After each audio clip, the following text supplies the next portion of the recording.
ചങ്ങരംകുളം സാംസ്കാരിക സമിതി ഗ്രന്ഥശാലയിലെ വാട്സാപ്പ് കൂട്ടായ്മയിലെ പ്രിയ സൗഹൃദങ്ങളെ, എല്ലാവർക്കും എൻ്റെ വിനീതമായ നമസ്കാരം. ശ്രീ വി ടി വാസുദേവൻ മാഷ് പറഞ്ഞതുപോലെ തറവാട്ടിൽ നിന്ന് മുതിർന്ന കാരണവർ പടിയിറങ്ങിപ്പോയതിൻ്റെ ഒരു ശൂന്യതയും ദുഃഖവുമാണ് അക്കിത്തത്തിൻ്റെ വേർപാട് നമ്മളിൽ ഉണ്ടാക്കിയിരിക്കുന്നത്. അക്ഷരാർത്ഥത്തിൽ അദ്ദേഹം, ആ ഋഷികവി, മലയാള സാഹിത്യ തറവാട്ടിലെ കാരണവരായിരുന്നു. അദ്ദേഹത്തിൻ്റെ വിയോഗം പൊന്നാനി ദേശക്കാരായ നമ്മളെ സംബന്ധിച്ചിടത്തോളം മറ്റ് പ്രദേശത്തേക്കാൾ അധികം ദുഃഖമുളവാക്കുന്ന ഒന്നാണ്. ഇതിഹാസ മാനങ്ങളുള്ള കവിതകൾ എഴുതിയ ഇതിഹാസ പുരുഷനായ ആ മഹാകവിയുടെ ഓർമ്മകൾക്ക് മുൻപിൽ, ആ ദീപ്തമായ സ്മരണയ്ക്ക് മുമ്പിൽ ഗ്രന്ഥശാലയുടെ ആദരാഞ്ജലികൾ അർപ്പിക്കുകയാണ്.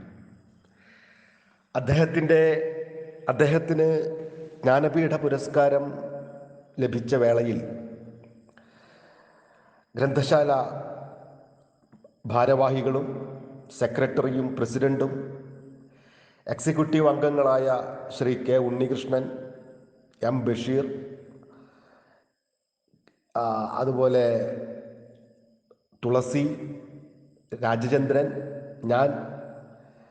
ഞങ്ങളെല്ലാവരും അദ്ദേഹത്തിൻ്റെ വസതിയിൽ ചെന്ന് അദ്ദേഹത്തിന് യഥോചിതമായ സമുചിതമായ ഒരു ആദരം സമർപ്പിക്കുകയുണ്ടായി. പ്രായാധിക്യത്തിൻ്റെ അവശതയിലും രോഗങ്ങളുടെ പീഡയിലും ആണെങ്കിലും അദ്ദേഹം ഞങ്ങളോട് കുറഞ്ഞ വാക്കുകൾ സംസാരിച്ചു, ഞങ്ങളെല്ലാം അനുഗ്രഹിച്ചു. ഞങ്ങൾ മനസ്സുകൊണ്ട് ആ പാതാരവിന്ദങ്ങളിൽ സാഷ്ടാംഗ പ്രണാമം ചെയ്തു. അതിൻ്റെ ഒരു ഓർമ്മകൾ, ആ ഓർമ്മകളുടെ ഒരു നിറവ് ഞങ്ങളുടെ എല്ലാം മനസ്സിലുണ്ട്. മലയാളത്തിൻ്റെ ആ മഹാപുണ്യം, ആ കവിശ്രേഷ്ഠൻ നമുക്ക് നൽകിയ അമൂല്യമായ കാവ്യസമ്പത്ത് നമ്മുടെ എല്ലാവരുടെയും നമ്മുടെ ഭാഷയുടെ തന്നെ അമൂല്യമായ ഒരു വരദാനമാണ്. ആ കാവ്യസാഗരത്തിൻ്റെ തീരത്ത് നിൽക്കുന്ന ശിശുക്കളാണ് നമ്മൾ. ആ കാവ്യസാഗരത്തിൻ്റെ അഗാധഹൃത്തിൽ നിന്നും മുത്തും പവിഴവും സ്വീകരിക്കാനുള്ള ഒരു സഹൃദയ മനോഭാവം നമ്മളിൽ ഉണ്ടാകട്ടെ എന്ന് മാത്രമാണ് ഈ വേളയിൽ എനിക്ക് പറയാനുള്ളത്. ആ മഹാനുഭാവൻ്റെ സ്മരണകൾക്ക് മുൻപിൽ നമ്രശീർഷരായി നിന്നുകൊണ്ട് അദ്ദേഹത്തിന് ആദരാഞ്ജലികളും ബാഷ്പാഞ്ജലികളും അർപ്പിച്ചുകൊണ്ട് നമ്മുടെ ഇന്നത്തെ സാഹിത്യ ചർച്ച ആരംഭിക്കുകയാണ്. ഇന്ന് നമ്മൾ വായനാനുഭവങ്ങൾ പങ്കുവയ്ക്കുന്നത് ശ്രീ എം മുകുന്ദൻ്റെ മയ്യഴിപ്പുഴയുടെ തീരങ്ങൾ എന്ന നോവലിനെ ആസ്പദമാക്കിയാണ്. 1974 ആ നോവൽ പുറത്തിറങ്ങുന്നത്. 54 പതിപ്പുകൾ ഇപ്പോൾ അതിന് ഉണ്ടായിക്കഴിഞ്ഞു. അപ്പോൾ വളരെ സജീവമായി മലയാളിയുടെ വായനാ ജീവിതത്തിൽ നിലനിൽക്കുന്ന ഒരു കൃതിയാണ് മയ്യഴിപ്പുഴയുടെ തീരങ്ങളിൽ. അതിൻ്റെ വായന 70കളിലും 80കളിലുമൊക്കെ കൗമാരക്കാരായിരുന്നവർ, നവയൗവന യുക്തരായിരുന്നവർ വർഷങ്ങൾക്ക് ശേഷം ആ കൃതിയെ വായിക്കുമ്പോൾ ഒരു ഗൃഹാതുരതയോടെയാണ് സമീപിക്കുന്നത്.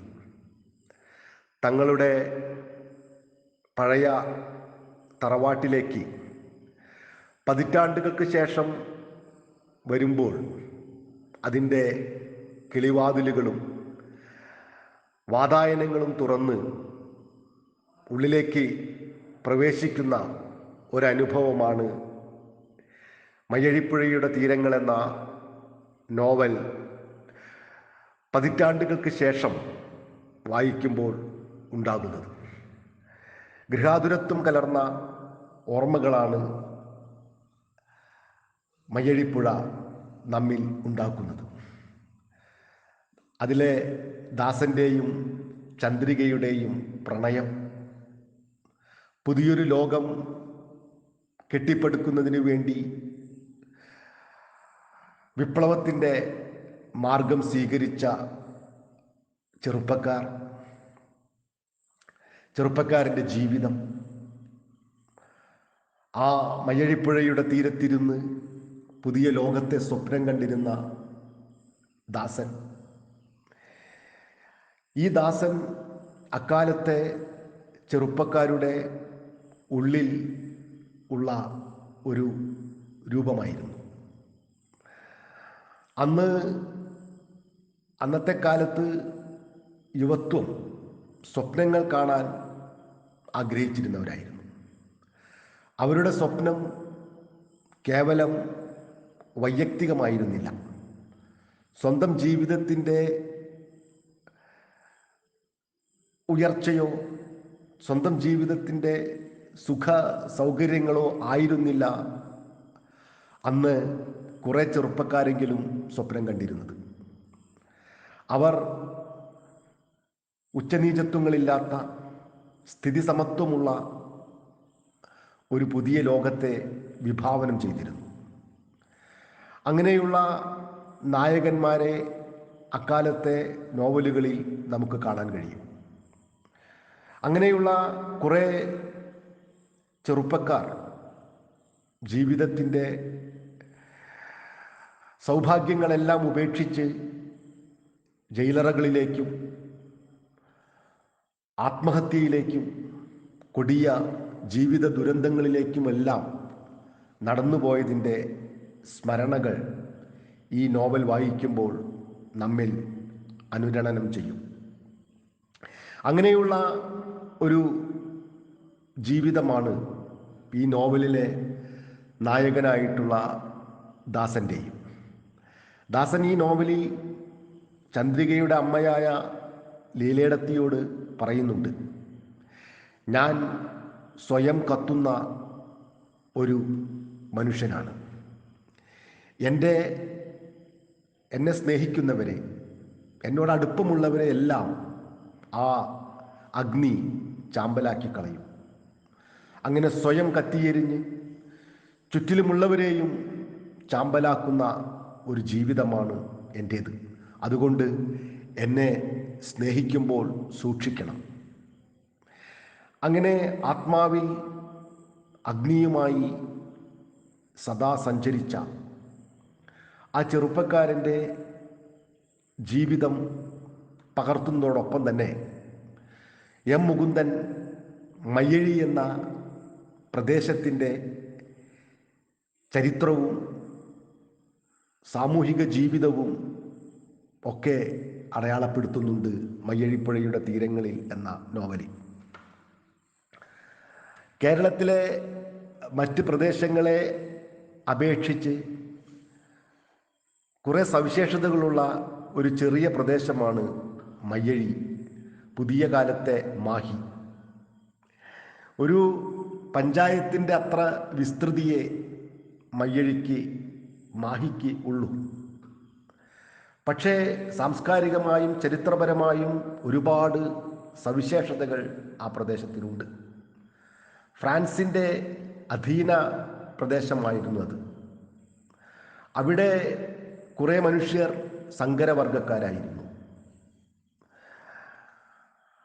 അക്കാലത്തെ ഈ നോവൽ നടക്കുന്നത്, ഈ നോവൽ ആരംഭിക്കുന്നത് ദാസൻ പിറക്കുന്നതിന് മുമ്പാണ്. ദാസൻ്റെ അച്ചമ്മയായ കുറുമ്പിയമ്മയുടെ ഓർമ്മകളിലൂടെയാണ് ഈ നോവൽ ആരംഭിക്കുന്നത്. അപ്പോൾ അക്കാലത്ത് ഫ്രാൻസിൻ്റെ അധീനതയിലുള്ള മയ്യഴി എന്ന ആ കൊച്ചു പ്രദേശത്തിൻ്റെ ജീവിതത്തിൻ്റെ ഉൾത്തുടിപ്പുകളെ, ജീവിതത്തിൻ്റെ പ്രതീക്ഷകളെ വളരെ സൂക്ഷ്മമായി നിരീക്ഷിച്ച് അറിഞ്ഞ് അവതരിപ്പിക്കുകയാണ് മുകുന്ദൻ ഈ നോവലിൽ ചെയ്യുന്നത്. നോവലിൻ്റെ ആദ്യ അധ്യായത്തിൽ മൂപ്പൻ സാഹിബ് വാങ്ങിയ കാറ് കാണുന്നതിനു വേണ്ടി തുറമുഖത്തേക്ക് മയ്യഴിയുടെ മക്കൾ പോകുന്നതിൻ്റെ ഒരു അവതരണമാണ്. അന്നത്തെ കാലത്ത് ഒരു കാറ് വാങ്ങുക എന്ന് പറഞ്ഞാൽ ഒരു കപ്പൽ വാങ്ങുന്നത് പോലെ അത്രയും ശ്രമകരമായിരുന്നു എന്ന് മുകുന്ദൻ ഇതിൽ കുറിച്ചിടുന്നുണ്ട്. ആ നാട്ടിൽ മൂപ്പൻ സാഹിബിന് മാത്രമേ കാറുള്ളൂ. മറ്റുള്ള സമ്പന്നർക്കെല്ലാം കുതിരവണ്ടിയാണ്. ലെസ്ലി സാഹിബിനായാലും ചേക്കുമൂപ്പർക്കായാലും ആ കുഞ്ഞിക്കേണൻ സാഹിബിനായാലും ഈ അന്ന് കുതിരവണ്ടിയാണ്. അപ്പോൾ മൂപ്പൻ സാഹിബിൻ്റെ ഫ്രാൻസിൽ നിന്നും കപ്പലിൽ കയറ്റി കൊണ്ടുവരുന്ന കാറ് കാണുന്നതിനു വേണ്ടി ആ ഗ്രാമീണരൊന്നാകെ ആബാലവൃദ്ധം ജനങ്ങളും പോവുകയാണ്. അതിന് കുറുമ്പിയമ്മയെ കുഞ്ഞിച്ചിരുത എന്ന സ്ത്രീ ക്ഷണിക്കുന്നുണ്ട്. കുഞ്ഞിച്ചിരുത ഒരു അഭിസാരികയാണ്. കുഞ്ഞിച്ചിരുതയുടെ പ്രശസ്തി മയ്യഴിയിൽ മാത്രമല്ല വടകരയിലും തലശ്ശേരിയിലും ഉണ്ട് എന്ന് മുകുന്ദൻ പറയുന്നു. അപ്പോൾ അങ്ങനെ കുഞ്ഞിച്ചിരുതയും മറ്റെല്ലാവരും കൂടി ആ തുറമുഖത്തേക്ക് യാത്രയാകുന്നതിൻ്റെ ഒരു ചിത്രണമാണ് ഈ നോവൽ ആദ്യ അധ്യായത്തിൽ പങ്കുവയ്ക്കുന്നത്. കുറുമ്പിയമ്മ തൻ്റെ മകനായിട്ടുള്ള ദാമുറൈറ്റർ വന്നിട്ട് ദാമുറൈറ്ററോട് ചോദിച്ചിട്ട് ഞാനും കൂടെ വരാമെന്നാണ് പറയുന്നത്. അപ്പോൾ അങ്ങനെയുള്ള ഗ്രാമീണ ജീവിതത്തിൻ്റെ തുടിപ്പുകളെ അവതരിപ്പിച്ചുകൊണ്ടാണ് നോവൽ തുടങ്ങുന്നത്. ഈ നോവൽ പിന്നീട് വികസിക്കുന്നത് ദാസൻ്റെ ജനനത്തോടു കൂടിയാണ്. ദാസൻ്റെ ബാല്യകാലം, അവൻ സ്കൂളിൽ ചേർന്ന് പഠിക്കുന്നത്, അങ്ങനെ പഠിച്ച് മിടുക്കനായി പഠിച്ച് അവൻ പോണ്ടിച്ചേരിയിൽ നിന്നും ബിരുദം സമ്പാദിച്ച് നാട്ടിൽ തിരിച്ചെത്തുകയാണ്. അങ്ങനെ ബിരുദധാരിയായ ദാസന് മുന്നിൽ മൂപ്പൻ സാഹിബ് രണ്ട് അവസരങ്ങൾ വാഗ്ദാനം ചെയ്യുന്നു. ഒന്ന്, ഫ്രാൻസിൽ പോയി ഉപരിപഠനം നടത്താം. അതല്ലെങ്കിൽ സെക്രട്ടേറിയറ്റിൽ ഉയർന്ന ഏതെങ്കിലും ഉദ്യോഗം സ്വീകരിക്കാം. അങ്ങനെയുള്ള സ്വപ്ന സമാനമായ ആ നാട്ടിലെ മയ്യഴിയുടെ മക്കൾക്ക്, ഗ്രാമീണർക്ക് സ്വപ്നം പോലും കാണാൻ സാധിക്കാത്ത തരത്തിലുള്ള ഉയർന്ന ഒരു വാഗ്ദാനമാണ് മൂപ്പൻ സാഹിബ് ദാസന് നൽകുന്നത്. ഇത് കേട്ടിട്ട് ദാസൻ്റെ അച്ഛൻ ദാമുറൈറ്റർ ബോധക്ഷയത്തിൻ്റെ വക്കോളം എത്തുന്നുണ്ട്. അയാൾക്ക് ഒരിക്കലും വിശ്വസിക്കാൻ സാധിക്കുന്നില്ല. അയാൾ ആഹ്ലാദഭരിതനാവുകയാണ്. ദാസൻ്റെ അമ്മയായ കൗസുകെടുത്തിയും തങ്ങൾ ഗിരിജയും കുറുമ്പിയമ്മയും ഒക്കെ വല്ലാതെ ആഹ്ലാദിക്കുന്നു. എല്ലാവരും സന്തോഷത്തിൽ ആറാടുന്നു ഈ ദാസന് ലഭിച്ച ഈ മൂപ്പൻ സാഹിബിൻ്റെ ഈ സഹായ വാഗ്ദാനത്തിൽ. പക്ഷേ ദാസൻ അതെല്ലാം നിരാകരിക്കുകയാണ്. കാരണം ദാസൻ്റെ മനസ്സിലുള്ളത്, അവൻ്റെ സ്വപ്നം ഒരു ഉയർന്ന ഉദ്യോഗം സ്വീകരിച്ച് ആഡംബരത്തോടുകൂടി സൗകര്യത്തോടുകൂടി ജീവിക്കുക എന്നുള്ളതല്ല. മറിച്ച് പാരതന്ത്ര്യത്തിൽ അമർന്നു കിടക്കുന്ന മയ്യഴിയെ വിമോചിപ്പിക്കുക എന്നുള്ളതാണ്. മയ്യഴിയുടെ സ്വാതന്ത്ര്യമാണ് ദാസൻ്റെ ആത്യന്തികമായ സ്വപ്നം. ആ സ്വപ്ന സാക്ഷാത്കാരത്തിനു വേണ്ടി അദ്ദേഹം തനിക്ക് വാഗ്ദാനം ചെയ്യപ്പെട്ട അവസരങ്ങളെല്ലാം തൃണവൽഗണിക്കുകയാണ്. പക്ഷേ അതോടെ ദാസൻ്റെ ബന്ധുക്കൾ പാടെ തകർന്നു പോവുകയാണ്. ദാമുറൈറ്ററുടെ സ്വപ്നം മകനെ ഒരു ഡോക്ടറായി കാണണമെന്നായിരുന്നു. അതുപോലെ കുറുമ്പിയമ്മയുടെ സ്വപ്നം ദാസൻ ഒരു സായിപ്പിനെ പോലെ കോട്ടും സ്യൂട്ടും ധരിച്ച് തൊപ്പിയും ധരിച്ച് ഒരു സായിപ്പിനെ പോലെ കുതിരവണ്ടിയിൽ വരണമെന്നായിരുന്നു. അങ്ങനെ ദാസനെ സംബന്ധിച്ചുള്ള സ്വപ്നങ്ങൾ നെയ്തവരെ എല്ലാം നിരാശരാക്കിക്കൊണ്ട് ദാസൻ വിപ്ലവ പ്രവർത്തനത്തിൻ്റെ ആ കനൽപാത സ്വയം തിരഞ്ഞെടുക്കുന്നു. ദാസനോടൊപ്പം നിൽക്കുന്നവരെല്ലാം ആ തീഷ്ണതയുടെ ചൂടിൽ വെന്തുപോവുകയാണ്. ചന്ദ്രികയുമായിട്ടുള്ള ദാസന്റെ പ്രണയം ഇതിൽ അതീവ ഹൃദ്യമായി ചിത്രീകരിക്കുന്നുണ്ട്. അങ്ങനെ പ്രണയവും സ്വാതന്ത്ര്യത്തിനു വേണ്ടിയിട്ടുള്ള അഭിവാഞ്ചയും അതിനു വേണ്ടിയിട്ടുള്ള പോരാട്ടവും അതുകൊണ്ട് സംഭവിക്കുന്ന തിക്തഫലങ്ങളും എല്ലാം ഈ നോവലിൻ്റെ ഒരു വായനയെ അതീവ സമ്പന്നവും സചേതനവുമാക്കുന്നുണ്ട്. ദാസനോട് ബന്ധപ്പെട്ട് നിൽക്കുന്നവരെ എല്ലാം സങ്കടത്തിലാഴ്ത്തിക്കൊണ്ട് ദാസൻ വിപ്ലവ പ്രവർത്തനങ്ങളിൽ ആമഗ്നനാവുകയാണ്. പോണ്ടിച്ചേരിയിൽ ഒരു പാർട്ടി സമ്മേളനത്തിന് ദാസൻ പോയ സമയത്താണ് ദാസൻ്റെ സുഹൃത്തായ വിപ്ലവ പ്രസ്ഥാനത്തിൽ ഒരുമിച്ച് പ്രവർത്തിക്കുന്ന പപ്പൻ ഒരു ഉയർന്ന പോലീസ് ഉദ്യോഗസ്ഥനെ വധിക്കുന്നത്. ആ വധത്തിൻ്റെ പേരിൽ ദാസനെ തിരഞ്ഞു വരുന്ന പോലീസുകാർക്ക് ദാസനെ കിട്ടാത്തത് കൊണ്ട് അച്ഛനെ അറസ്റ്റ് ചെയ്യുകയാണ്. അങ്ങനെ ദാമുറൈറ്റർ പോലീസിന്റെ പിടിയിലാകുന്നു. ദാസൻ ഒളിവിൽ പോവുകയാണ്. 2 വർഷത്തോളം ദാമുറൈറ്റർക്ക് ജയിലിൽ കിടക്കേണ്ടി വന്നു. ആ പിതാവിൻ്റെ സ്വപ്നങ്ങളെല്ലാം ജലരേഖകൾ പോലെ മാഞ്ഞുപോയി. അതുപോലെ ദാസൻ അഗാധമായി പ്രണയിച്ചിരുന്ന, ദാസനെ സ്വന്തം ജീവനേക്കാൾ അധികം സ്നേഹിച്ചിരുന്ന ചന്ദ്രികയുടെ വിവാഹം മറ്റൊരാളുമായി അവളുടെ അച്ഛൻ നിശ്ചയിക്കുകയാണ്. അങ്ങനെ വിവാഹത്തിൻ്റെ അന്ന് രാത്രി ചന്ദ്രിക അപ്രത്യക്ഷയാകും. ചന്ദ്രിക എവിടെയാണ് പോയതെന്ന് ആർക്കും അറിയില്ല. നാട് മുഴുവൻ ചന്ദ്രികയെ തേടി ആളുകൾ അലഞ്ഞു നടക്കുന്നു. അവസാനം അവർ ദാസന്റെ അടുത്ത് എത്തുന്നുണ്ട്. എവിടെയാണ് നീ ചന്ദ്രികയെ ഒളിപ്പിച്ചു വെച്ചത് എന്ന് അവളുടെ അച്ഛൻ ദാസനോട് ചോദിക്കുന്നുണ്ട്. ഭരതൻ എന്നാണ് ചന്ദ്രികയുടെ അച്ഛൻ്റെ പേര്. പക്ഷേ എല്ലായിടത്തും തിരഞ്ഞിട്ടും ചന്ദ്രികയെ കണ്ടെത്താനാവുന്നില്ല. അപ്പോൾ ദാസൻ മനസ്സിലാക്കുകയാണ്, ചന്ദ്രിക വെള്ളിയാങ്കൽ എന്ന ആ പുഴയും സമുദ്രവും സംഗമിക്കുന്നിടത്തെ വെള്ളിയാങ്കൽ എന്ന പാറയുടെ മുകളിൽ പാറുന്ന തുമ്പികളിൽ ഒരാളായി മാറി ചന്ദ്രിക എന്ന് ദാസൻ മനസ്സിലാക്കുന്നു. ഈ തുമ്പികൾ ജന്മത്തിനും പുനർജന്മത്തിനും ഇടയിലുള്ള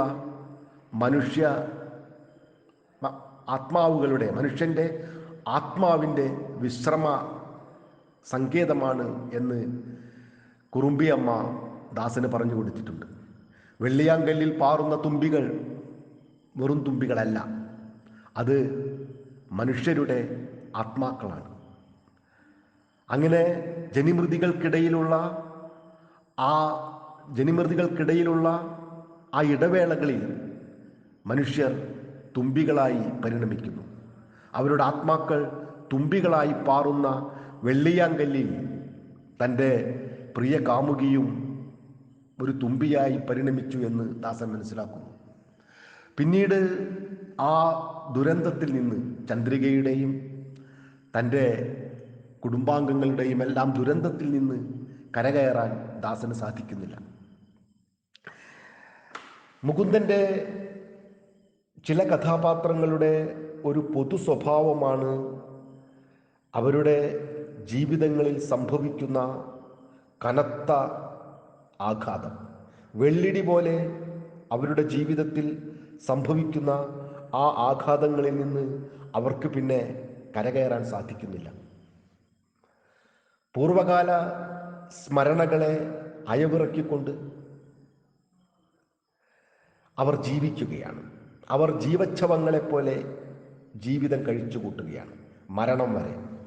അതല്ലെങ്കിൽ അവർ അതിനിടയ്ക്ക് ആത്മഹത്യയിൽ അഭയം പ്രാപിക്കുന്നു. അതിന് നിരവധി ഉദാഹരണങ്ങൾ ഈ നോവലിലുണ്ട്.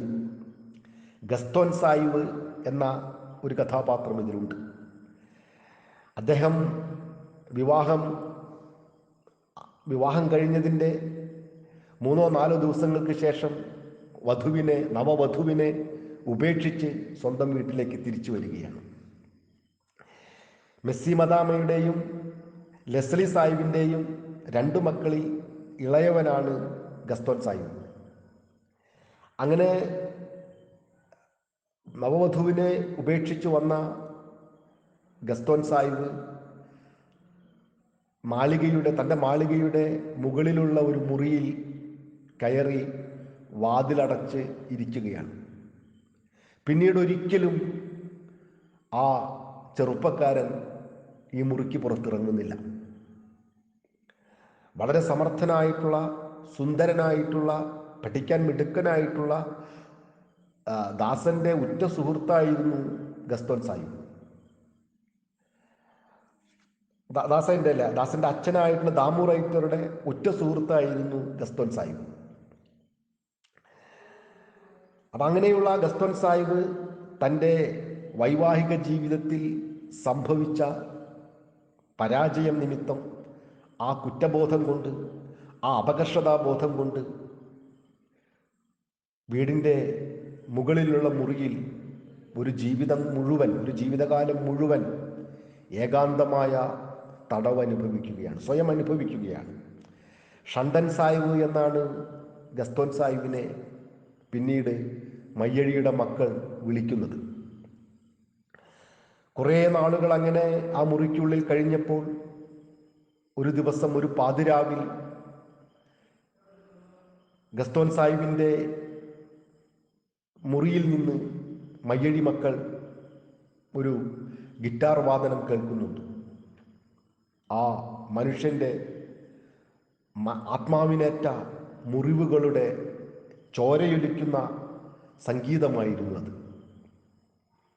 അപ്പോൾ ഗസ്തോൻ സാഹിബ് തൻ്റെ ജീവിതത്തിൽ സംഭവിച്ച ആ ദുരന്തത്തിൻ്റെ ഇരയായി ആയുഷ്കാലം മുഴുവൻ സ്വയം തീർത്ത തടവറയിൽ കഴിയുകയാണ്. അതുപോലെ ഇതിലെ നായകനായിട്ടുള്ള ദാസൻ തൻ്റെ കാമുകിയായിട്ടുള്ള ചന്ദ്രികയുടെ തിരോധാനത്തിലൂടെ, അപമൃത്യുവിലൂടെ, തൻ്റെ സ്വപ്നങ്ങൾ ശിഥിലമാകുന്നതിൻ്റെ ആഘാതത്തിൽ പിന്നീടുള്ള ജീവിതം കടപ്പുറത്തിരുന്ന് വെള്ളിയാങ്കലിലേക്ക് നോക്കി അവസാനിക്കുകയാണ്. അവസാനം വെള്ളിയാങ്കലിലെ ഒരു തുമ്പിയായി ദാസനും മാറുകയാണ്. അതുപോലെ മിസ്സി മദാമ, ലെസ്ലി സായിബ്, ഇവരും ഇവരുടെ മക്കളുടെ ദുരന്തത്തിൽ മനം നൊന്ത് ജീവിതം കഴിച്ചു കൂട്ടുകയാണ്. ഭരതൻ എന്ന ആ, ഈ ചന്ദ്രികയുടെ അച്ഛൻ ഭാര്യയുടെ മരണശേഷം ആ വീട്ടിൻ്റെ ഉള്ളിൽ ഏകാന്തതയിൽ ഏകനായി കഴിഞ്ഞുകൂടുന്നു. അങ്ങനെ കുറേ ജീവിക്കുന്നവരുടെയും ജീവച്ഛവങ്ങളായി ജീവിക്കുന്നവരുടെയും മരിച്ചു ജീവിക്കുന്നവരുടെയും സ്വപ്നങ്ങൾ പാടെ തകർന്ന കുറേ രക്തസാക്ഷികളുടെയും ഒക്കെ കുറേ ചിത്രങ്ങൾ ഇതിൽ നമുക്ക് കാണാൻ കഴിയും. നമ്മുടെ മനസ്സിൻ്റെ ആഴങ്ങളിൽ കൊത്തിവെച്ച ചിത്രങ്ങൾ പോലെ മുകുന്ദൻ ആ കഥാപാത്രങ്ങളെയെല്ലാം സൃഷ്ടിച്ചിരിക്കുന്നു. മുകുന്ദൻ്റെ ഈ ഒരു നോവൽ ഒരു സ്ഥലത്തിൻ്റെ, ഒരു പ്രദേശത്തിൻ്റെ ചരിത്രം കൂടിയാണ്. ആ കാലത്തെ ജീവിതത്തിൻ്റെ ഉൾത്തുടിപ്പുകളെ, ഗ്രാമീണരുടെ ജീവിതത്തിൻ്റെ സൂക്ഷ്മമായ അംശങ്ങളെപ്പോലും നിരീക്ഷിച്ച് പഠിച്ച് മുകുന്ദൻ മയ്യഴിപ്പുഴയുടെ തീരങ്ങളിൽ അവതരിപ്പിക്കുന്നു. അവിടുത്തെ ആ നാട്ടുഭാഷ, അതിൻ്റെ ചേതോഹരമായ നാട്ടുഭാഷയാണ് ഇതിലുള്ളത്. ആ ഭാഷ മലയാളത്തിൽ അങ്ങനെ മലയാള സാഹിത്യത്തിൽ അങ്ങനെ മയ്യഴി പ്രശസ്തമാവുകയാണ്. തകഴിയുടെ കുട്ടനാട് പോലെ, എസ്.കെ. പൊറ്റക്കാടിൻ്റെ അതിരാണിപ്പാടം പോലെ ഈ മുകുന്ദൻ്റെ മയ്യഴിയും പ്രശസ്തമാവുകയാണ്. മയ്യഴിയുടെ തീരത്തേക്ക് വെള്ളിയാങ്കല്ല് കാണുന്നതിനു വേണ്ടി, മാതാവിൻ്റെ പള്ളി കാണുന്നതിനു വേണ്ടി ആ പ്രദേശത്തേക്ക് എത്രയോ ആസ്വാദകർ തീർത്ഥാടകരെ പോലെ വന്നുകൊണ്ടിരിക്കുന്നു. മയ്യഴിപ്പുഴയുടെ തീരങ്ങളിൽ എന്ന നോവലിൻ്റെ സ്വാധീനം നിമിത്തം എത്രയോ ആളുകൾ മയ്യഴിയെ ഒരു കാൽപ്പനിക ഭൂമികയായി മനസ്സിൽ കൊണ്ടു നടക്കുന്നു. മയ്യഴിയുടെ പശ്ചാത്തലത്തിൽ മുകുന്ദൻ ധാരാളം കഥകൾ എഴുതിയിട്ടുണ്ട്. അതുപോലെ നോവലുകളും രചിച്ചിട്ടുണ്ട്. മയ്യഴിയുടെ രണ്ടാം ഭാഗം എന്ന് പറയാവുന്ന നോവലാണ് ദൈവത്തിൻ്റെ വികൃതികൾ. മലയാളം വാരികയിൽ അത് ഖണ്ഡശ പ്രസിദ്ധീകരിക്കുകയുണ്ടായി. മനോഹരമായ വായനാനുഭവം പകർന്നു നൽകുന്ന ഒരു നോവലാണ് ദൈവത്തിൻ്റെ വികൃതികൾ. അത് അതേ പേരിൽ തന്നെ ലെനിൻ രാജേന്ദ്രൻ ചലച്ചിത്രമാക്കിയിട്ടുണ്ട്. രഘുവരന് അതിൽ മികച്ച നടനുള്ള പുരസ്കാരം ലഭിക്കുന്നുണ്ട്.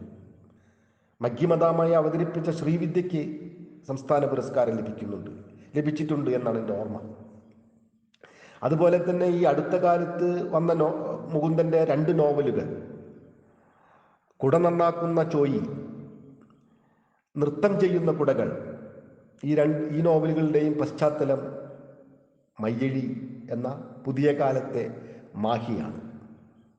അപ്പോൾ മാഹിയുടെ ആ വേറിട്ട ചരിത്രം, ആ പ്രദേശത്തിൻ്റെ നാട്ടുഭാഷ, ആ പ്രദേശത്തിൻ്റെ തനതായ ജീവിതം, അതിൽ ഇതൾ ചേർന്നിരിക്കുന്ന പ്രണയകൽപ്പനകൾ, അതിലെ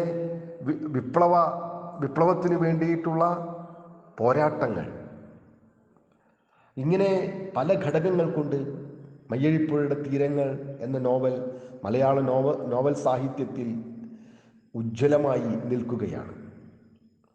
ഇപ്പോഴും സജീവമായ ഒരു വായന മയ്യഴിപ്പുഴയുടെ തീരങ്ങൾ എന്ന നോവലിന് ഉണ്ട്. ഈ നോവൽ എഴുതുമ്പോൾ മുകുന്ദൻ വളരെ ചെറുപ്പമാണ്, 30-32 വയസ്സേ ഉള്ളൂ. പക്ഷേ ആ പ്രായത്തിൽ തന്നെ മനുഷ്യ മനസ്സുകളുടെ അതിസങ്കീർണമായ അവസ്ഥകളെ ചിത്രീകരിക്കാൻ മുകുന്ദൻ പര്യാപ്തനാകുന്നുണ്ട്. അതുകൊണ്ട് തന്നെയാണ് ഈ നോവൽ പുതുമ മങ്ങാതെ നിലനിൽക്കുന്നത്. ഈ നോവലിൻ്റെ പാരായണം അനുവാചകരെ സംബന്ധിച്ചിടത്തോളം ആഹ്ലാദദായകമായ ഒന്നാണ് എന്നുള്ളതിൽ യാതൊരു സംശയവുമില്ല.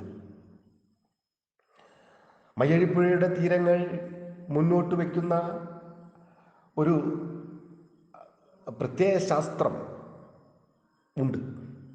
അത് അവനവൻ സ്വയം എരിഞ്ഞടങ്ങി ആ ചിതയിൽ നിന്നും വെളിച്ചമാവുക എന്നുള്ളതാണ്. എരിഞ്ഞടങ്ങലിൻ്റെ ഒരു കഥ കൂടിയാണിത്. എല്ലാ സൗഭാഗ്യങ്ങളും കരഗതമായിട്ടും അതിനെ ത്യജിക്കാൻ മനസ്സ് കാണിച്ച ഒരു ചെറുപ്പക്കാരൻ്റെ കഥയാണിത്. എന്നാൽ അക്കാലത്ത് വിപ്ലവ പ്രസ്ഥാനങ്ങൾക്ക് വേണ്ടി, നാടിനു വേണ്ടി, നാടിൻ്റെ വിമോചനത്തിനു വേണ്ടി, നാടിൻ്റെ സ്വാതന്ത്ര്യത്തിനു വേണ്ടി തങ്ങളുടെ ജീവിതം ബലിയർപ്പിച്ച എത്രയോ ചെറുപ്പക്കാരുടെ സ്മാരകം കൂടിയാണ് മയ്യഴിപ്പുഴയുടെ തീരങ്ങളിൽ എന്ന ഈ നോവൽ. അങ്ങനെയാണ് ഈ നോവൽ എക്കാലത്തെയും ഒരു വിപ്ലവ പോരാട്ടങ്ങളുടെ ഒരു ഗാഥയായി മാറുന്നത്. ഈ നോവലിൻ്റെ പാരായണം ഒരു നോവലിൻ്റെ ശക്തിയും സ്വാധീനവും എത്രത്തോളം ഉണ്ട് എന്ന് നമുക്ക് കാണിച്ചു തരുന്നു. ദാസൻ എന്ന ആ വിപ്ലവകാരിയിലൂടെ, ദാസനെ പ്രണയിച്ച ചന്ദ്രിക എന്ന പെൺകുട്ടിയിലൂടെ, കുറുമ്പിയമ്മ എന്ന ആ മുത്തശ്ശിയിലൂടെ, ലെസ്ലി സാഹിബ് എന്ന ആ മനുഷ്യനിലൂടെ, ഗസ്തോൻ സാഹിബ് എന്ന ആ ദുരന്താത്മാവിലൂടെ, വെള്ളിയാങ്കല്ലിൽ പറക്കുന്ന അസംഖ്യം തുമ്പികളിൽ ഉറങ്ങുന്ന ആത്മാവുകളിലൂടെ, കാൽപ്പനികതയുടെ ഭൂമികയിൽ മുകുന്ദൻ ഒരു ശില്പം തീർക്കുകയാണ് മയ്യഴിപ്പുഴയുടെ തീരങ്ങൾ എന്ന നോവലിലൂടെ. ഈ നോവലിൻ്റെ ചർച്ച വളരെ സജീവമായിരിക്കുമെന്ന് ഞാൻ പ്രതീക്ഷിക്കുന്നു. കാരണം ഈ ഗ്രന്ഥശാലയിലെ സുഹൃത്തുക്കൾ, പ്രത്യേകിച്ചും മധ്യവയസ്സിൽ എത്തി നിൽക്കുന്ന വായനയെ സ്നേഹിച്ചിരുന്ന, ഗ്രന്ഥശാലയിൽ അംഗങ്ങളായിരുന്ന സുഹൃത്തുക്കൾ അവരുടെ കൗമാരകാലത്തും യൗവനകാലത്തും നവയൗവന ദിശകളിലുമൊക്കെ ഈ നോവൽ വായിച്ചിട്ടുണ്ടാകും. അപ്പോൾ അവർക്ക് ഈ നോവലിനെ ഞാൻ ആദ്യം പറഞ്ഞതുപോലെ ഒരു ഗൃഹാതുരതയോടെ സമീപിക്കുവാൻ സാധിക്കും.